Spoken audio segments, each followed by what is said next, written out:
तो भाई जैसा आप लोगों ने देखा होगा कि लेबर ने ऑस्ट्रेलिया के इलेक्शंस जीत लिए हैं। They have won the federal elections. अब इस विन का क्या मतलब है? What were the promises that they made before this election? What does it mean for you as an international student? What does it mean for the economy as a whole? What does it mean for the domestic people? And अगर आप एक international student हो जो Australia आने का plan कर रहा है in the next intake which is July, which is just 2 months away, कैसे आपको इफेक्ट करने वाला है in terms of your finance and your long term investment into Australia? अगर ये सारे क्वेश्चंस का आपको आंसर जानने हैं तो make sure you like this video, keep watching this till the very and, and इसमें आपको बहुत जेन्युइन इन्फॉर्मेशन मिलने वाली है। And let's get started.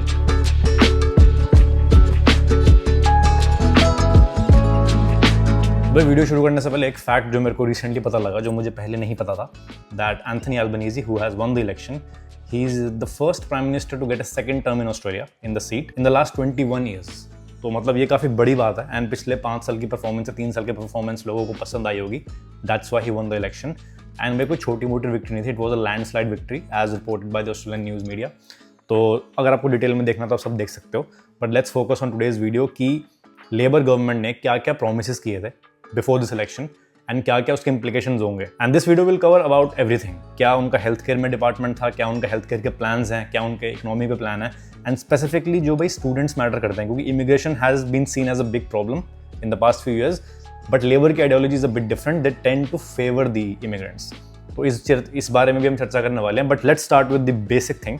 सबसे पहला जो इन्होंने प्रॉमिस किया था एंड जो काफ़ी बड़ी समस्या भी रही है in terms of the citizens, वो है यहाँ का मेडिकेयर को स्ट्रेंथन करना। अब I know Medicare is mostly link to citizens, but देखो अगर आप ऑस्ट्रेलिया आ रहे हो एंड आपका लॉन्ग टर्म प्लान ऑस्ट्रेलिया में रहने का, आप एक दिन सिटीजन बनना चाहते हो यहाँ पे एंड परमानेंट रहना चाहते हो, तो definitely one of the major advantages is the Medicare. ठीक है, आप मेडिकेयर की डिटेल ऑनलाइन पढ़ सकते हो, बट यहाँ हम सिर्फ इन जनरल बात करने वाले हैं कि Labor has plan to invest almost 8.5 billion Australian dollars in their Medicare system.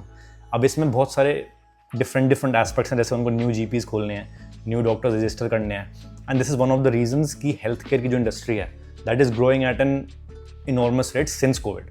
और इसमें ये भी है कि जो क्रिटिकल इंडस्ट्रीज़ हैं like health care, doctors, nurses, इनको पीआर में भी प्रेफरेंस मिलेगी डाउन द लाइन। अब इसकी कोई ठोस मेरे पास न्यूज़ नहीं है, but the thing is if you look at it from a logical point of view, अगर वो जीपीज़ और खोलने वाले हैं, अगर वो हॉस्पिटल्स और खोलने वाले हैं, they are trying to reduce the cost, कहीं ना कहीं उनको स्टाफ की रिक्वायरमेंट होगी, maybe doctors, maybe nurses, maybe GPs, maybe practitioners, कुछ भी अगर मेडिकल से रिलेटेड है वो आने वाले सालों में बूम पे आने वाला है। And not limited to health care, अभी हम और भी इंडस्ट्रीज के बारे में बात करेंगे, but the first impact has to be on strengthening the Medicare, जिसमें इनका एक मेजर प्रॉमिस है कि हमें वर्कफोर्स अपनी इंक्रीज करनी है in specific to this department. Exact statement is they need to develop the workforce and the plans include training more than 2,000 people for new GPs annually and offer scholarships to nurses and students to support the system. अब ये एक बहुत अच्छी news है जो लोग nursing का plan कर रहे हैं या फिर जो मेडिकल कोर्सेज में आते हैं, इरिस्पेक्टिव ऑफ बैचलर्स हो, मास्टर्स हो, अगर आपको प्रॉपर हेल्थ केयर में जॉब मिल जाती है और आप प्लान कर रहे हो जॉब लेने का, तो this is an ideal time for you to come to Australia. Second point जो काफ़ी न्यूज़ में फैला हुआ है 2-3 सालों से, विच इज़ भाई कॉस्ट ऑफ लिविंग। अब कॉस्ट ऑफ लिविंग हमें लगता है इंटरनेशनल स्टूडेंट्स की भाई हमें सबसे ज़्यादा इफेक्ट करता है, but that's not entirely true. हमें ज़्यादा इसलिए लगता है बिकॉज हम दूसरी कंट्री से आए हैं, हम अपनी करेंसी का कन्वर्जन करते हैं, and it's not easy to settle into a new country जो ऑलरेडी एक्सपेंसिव हो और पिछले 3 साल में वो उससे भी ज़्यादा एक्सपेंसिव हो गई है। कीपिंग दिस पॉइंट असाइड, जो यहाँ के सिटीजन्स हैं, the local Australians who are earning average wage जो एनुअली होती है या फिर जो उससे ज़्यादा भी कमा रहे हैं, उनके लिए भी ये कॉस्ट ऑफ लिविंग भाई बहुत ज़्यादा हानिकारक रहा है। काफ़ी लोगों ने सफ़र किया, लोगों को घर नहीं मिल रहे, लोगों के खाने के प्राइस इंक्रीज़ हो रहे हैं, एंड हम जो स्टूडेंट्स यहाँ पढ़ने आते हैं ना, वी आर स्टिल लकी कि हमारे पास उतना फाइनेंस है कि हम ऑस्ट्रेलिया में आके अपनी लाइफ जी सकें। बट अगर आप ऑस्ट्रेलिया में जब आप आओगे, यू विल नोटिस कि बहुत सारे लोग यहाँ पे भी ऐसे हैं जो स्ट्रगल कर रहे हैं फाइनेंस को लेके। तो उनके लिए बहुत इंपॉर्टेंट पॉइंट है कि सबसे पहले तो जो प्रिस्क्रिप्शन मेडिसिन हैं उस पर काफ़ी गवर्नमेंट डिस्काउंट देने लगेगी। ऊपर से जो चाइल्ड केयर बेनिफिट्स हैं वो बहुत ज़्यादा इंक्रीज़ होने वाले हैं इन द कमिंग फ्यूचर।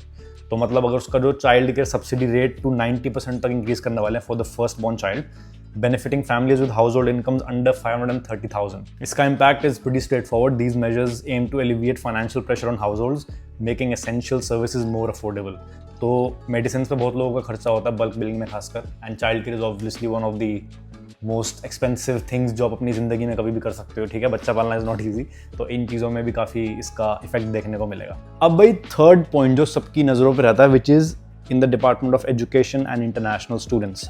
इसको हम थोड़ा डिटेल में बताने वाले हैं क्योंकि online information was pretty limited. Then मैंने अपने एजेंट से पूछा, मैंने जो लोग यहाँ पे 5-10 साल से रह रहे हैं उनसे पूछा कि यार आपका क्या व्यू पॉइंट है इस पर। तो just to give you a basic idea, visa fees increase होने वाली है जो वर्क रिस्ट्रिक्शन होते हैं स्टूडेंट्स के, उस पर और स्क्रूटिनी होने वाली है। एंड इसका जो इम्पैक्ट है that's gonna be drastic both in positive and the negative way. तो हम सबसे पहला पॉइंट पकड़ते हैं, which is your visa fees increase. ठीक है, the exact statement is from 1 July 2025, which is your next intake, the student visa application fees will increase from AUD 1600 to 2000। तो $1600 से आपकी 2000 फीस होने वाली है वीज़ा की, जो कि आपकी कैसी फीस होती है जो आप गवर्नमेंट को पे कर देते हो, एंड इट्स नॉन रिडीमेबल, आप उसको वापस नहीं ले सकते इर्रेस्पेक्टिव आपका वीज़ा आए या ना आए। एक जो इम्प्लीकेशन है दैट इज़ प्रीटी बेसिक कि आपकी जो अपफ्रंट फीस हो जाती है ऑस्ट्रेलिया आने की, वो काफ़ी बढ़ गई है। $2000 इज़ लाइक आप 1 लाख रुपए से ज़्यादा दे रहे हो just to get a visa, just to be able to apply for the visa. Visa आए ना आए भाई वो गवर्नमेंट की रिस्पॉन्सिबिलिटी नहीं है, आपका कॉस्ट इंक्रीज हो जाएगा। अब इससे होगा क्या कि this may discourage lower income students from choosing Australia. And ये बहुत ही कॉमन पॉइंट है क्योंकि यार और कंट्रीज अभी भी हैं वर्ल्ड में जिनकी स्टूडेंट वीज़ा फीस इतनी ज़्यादा नहीं है। UK, Canada, even US at some times, Europe में बहुत सारी ऐसी कंट्रीज है जिनका वीज़ा इतना एक्सपेंसिव नहीं है। तो नेचुरली जब आप इतने टायर्ड अप होते हो फाइनेंस को लेके, specially from a country like India और पाकिस्तान और बांग्लादेश, जहाँ पे लोग ज़्यादा नहीं कमाते, majority of the people are still poor और from the lower middle class family, तो उनको ये इफेक्ट करेगा because they might be reluctant to come to Australia. वो सोचेंगे कि मुझे और बेटर ऑप्शन मिल सकते हैं for half the price, lower the price. But again government की जस्टिफिकेशन है that is entirely opposite from this propaganda. ठीक है, the government officials have argued that student visa fees in Australia has remained relatively low compared to other countries and that hike reflects the true administrative cost। अब इसमें भी दो पहलू बनते हैं, एक तरफ का स्टूडेंट्स है, जैसे मैं जब आया था तब द स्टूडेंट वीज़ा फीस भाई मुश्किल से $600-650 थी, एंड 5 साल में ऑलमोस्ट डबल से भी 3 गुना से भी ज़्यादा हो गया, इट्स अबाउट $2000। तो गवर्नमेंट स्टिल थिंक्स कि ये प्राइस जस्टिफाइड है एंड फ्यूचर में भाई ये और ज़्यादा भी बढ़ सकता है, कोई गारंटी नहीं है, because this was the promise that was made before the elections. अब इलेक्शंस हो गए हैं, गवर्नमेंट हैज़ मेड, मतलब the labour party has made the government, they have won the election. ये कॉस्ट $2000 से भी ऊपर जा सकता है, कोई बड़ी बात नहीं है। If you want a dedicated video talking about this, मेरे को बताना, I will make a separate video, इसमें ज़्यादा कवर नहीं करेंगे, otherwise this will be too lengthy for you. उसके बाद जो वर्किंग आवर्स की रिस्ट्रिक्शन थी, पहले तो लोग अनलिमिटेड काम कर रहे थे, बट मिड 2022 में they had put a cap of 24 hours a week और 48 आवर्स अ फोर्टनाइट। अब ये जो स्क्रूटनी है इस पर पहले ना इतनी ज़्यादा नहीं होती थी, बट अगर आप सोशल मीडिया फॉलो करते हो, specially reels on Instagram and reels on Facebook, पिछले 6 महीने में भाई बहुत सारे केसेस ऐसे हुए हैं जिसमें स्टूडेंट्स को रोका गया है। This I am talking about the travelling students. जैसे आप स्टूडेंट वीज़ा पे हो, आप इंडिया चले गए थोड़े टाइम के लिए, फैमिली से मिलना, वापस जब आते हो, वापस जब आप इमिग्रेशन पे आते हो, they are checking your everything, मतलब हर चीज़ जो आपने ऑस्ट्रेलिया में पिछले 6 महीने में, 7 महीने में, 8 महीने में की है, till the time you had been there, वो सारी स्क्रूटनी करी जा रही है। एंड बहुत सारे स्टूडेंट्स को मैं पर्थ एयरपोर्ट की बात कर रहा हूँ, पर्थ एयरपोर्ट पे चेकिंग की गई है, प्रॉपर इंटरोगेशन की गई है, एंड उनको मौके पे ही अगली फ्लाइट से वापस भेज दिया गया है because they had breached their visa conditions. अब ये बात मैंने आपको 2-3 वीडियो में पहले भी बताई थी कि जब आप वीज़ा ले लेते हो ऑस्ट्रेलिया का, आपको मिल जाता है, दैट मीन्स कि उस पर जो भी कंडीशन है, it could be XYZ, it could be 1, it could be 10, it could be 1000, जितनी भी कंडीशंस हैं आपको उसको हर टाइम उसको मीट करना होता है, आप उसको लूज़ नहीं कर सकते। एंड जेन्युइनली स्पीकिंग, ऑनेस्टली पहले इतनी चेकिंग नहीं होती थी घंटों के ऊपर, लोग 60-60 घंटे भी काम करते थे, ऑफ द चार्ट्स भी काम करते थे, एवियन पे भी काम करते थे। बट आज के ज़माने में अगर आप करते हो, that is entirely up to you, आप अपने रिस्क पे कर रहे हो। बट अगर आपको एयरपोर्ट पे गलती से रोक लिया, अगर आपकी चेकिंग हो गई, स्पेशली वर्किंग आवर्स, तो उसमें you don't have any excuse, आपको सीधा वापस भेज दिया जाएगा अगली ही फ्लाइट से। एंड अगर यकीन ना हो तो न्यूज़ पढ़ना, वो पिछले 6 महीने में at least 24 students have been deported all around Australia, जिसमें से 6 स्टूडेंट्स सिर्फ पर्थ से डिपोर्ट किए गए हैं। तो this is a serious offence, mind में लगे चलना है इसको। फिर इसके बाद जो माइग्रेशन की बात आती है, migration and quality control, integrity measures में यही था कि जैसे बीच में अभी एक न्यूज़ आई थी कि Indian students might be banned from certain states. उसका रीज़न यही था कि जो स्टूडेंट्स हैं वो ऑस्ट्रेलिया का जो स्टूडेंट वीज़ा है उसको एक बैकडोर की तरह यूज़ कर रहे हैं, उसको एक्सप्लॉइट कर रहे हैं, उसकी इंटेग्रिटी क्वेश्चन पे आ रही है। तो ये सारे स्टेप्स गवर्नमेंट लेने वाली है to crack down the students जो फ्रॉडुलेंट डॉक्यूमेंट्स पे आते हैं या फिर जिनका मोटिव कुछ और होता है, जिसका एक्चुअल इंटेंट नहीं होता पढ़ने का, उनको ज़्यादा टारगेट किया जाएगा। एंड भाई गवर्नमेंट के पास जरिए हैं हर चीज़ को क्रॉस वेरीफाई करने के। तो ये मत समझना कि अगर आपको वीज़ा मिल गया है you can outsmart the system, ऐसा कुछ भी नहीं है। You can never outsmart the system. कभी ना कभी डाउन द लाइन PR के टाइम वो पर्चा आपका खुल के आएगा। And it's better to be safe than sorry. इसका इम्पैक्ट भाई ये भी है कि हायर रिजेक्शन रेट्स हुआ करेंगे। 3 वीडियोस पहले मैंने ये बात की थी, make sure you check that video out. Higher rejection rates for visa applicants from countries with high fraud rates, जिसमें हमारा भारत बहुत ऊपर है। या फिर नॉन जेन्युइन एनरोलमेंट जिस कंट्री सबसे ज़्यादा होती है। Second implication would be more paper work and evidence would be required. जहाँ पहले 5 चाहिए होते थे अब वहाँ हो सकता है 8, 10, 15 डॉक्यूमेंट चाहिए हों just to be absolutely sure. And जब तक गवर्नमेंट एब्सोल्युटली श्योर नहीं होगी कि आप जेन्युइनली पढ़ने आना चाहते हो तब तक वो वीज़ा नहीं देगी and chances are your visa may be denied at all. Third impact जो बहुत मेजर है especially for countries like India, Pakistan, Bangladesh, और ये प्रॉमिस किया गवर्नमेंट ने, this policy could result in a temporary drop in international student numbers especially from South Asia and sub Saharan Africa. हमारी इज्जत African country से की जा रही है। पहली बात तो शर्म की बात यह है। दूसरी बात, जब गवर्नमेंट ने ये लॉज थोड़े लूज किए थे उस टाइम लोगों ने भाई बहुत गलत इस्तेमाल किया इन पॉलिसीज़ का, और आज की डेट में ये हर बंदे को इफेक्ट करेगा। हो सकता है आप जेन्युइन स्टूडेंट हो सकता है आपका जीएसटी क्लियर हो सकता है एक्चुअल इंटेंट सिर्फ पढ़ने का हो, बट आप अभी स्टीरियोटाइप में आ चुके हो कि इंडिया पाकिस्तान से जो भी बंदे आ रहे हैं वो फ्रॉड करके आते हैं, इसलिए चेकिंग ज़्यादा हुआ करेगी अब से। तो ये अगेन, अगर आपको स्पेसिफिकली स्टूडेंट्स पे और पॉइंट की और वीडियो चाहिए तो मेरे को बताना, otherwise this video will be too lengthy. Next उन्होंने प्रॉमिस किया था that is regarding the climate and energy policies, जिसके बारे में देखो ज़्यादा लोग फोकस नहीं करते, but I think this is one of the areas which we should be focused on. Emissions reduction करनी है इनको। Labor committed to reducing Australia's emissions by 43% by 2030 and achieving net zero emission by 2050। अभी देखो ये बोलने की बात है, ये सारे लॉन्ग टर्म गोल्स हैं, इस पार्ट को आप स्किप भी कर सकते हो, ज़्यादा कोई ज़रूरी नहीं है, ठीक है, काफ़ी डिटेल में भी आई है। Next is the economic outlook, कि पूरी इकोनॉमी को संभालने का जो बोझ है वो अपनी लेबर गवर्नमेंट पे आ चुका है। तो व्हाट हैव द प्लान? सबसे पहले तो भाई ग्रोथ कंसर्न्स हैं इनके पास।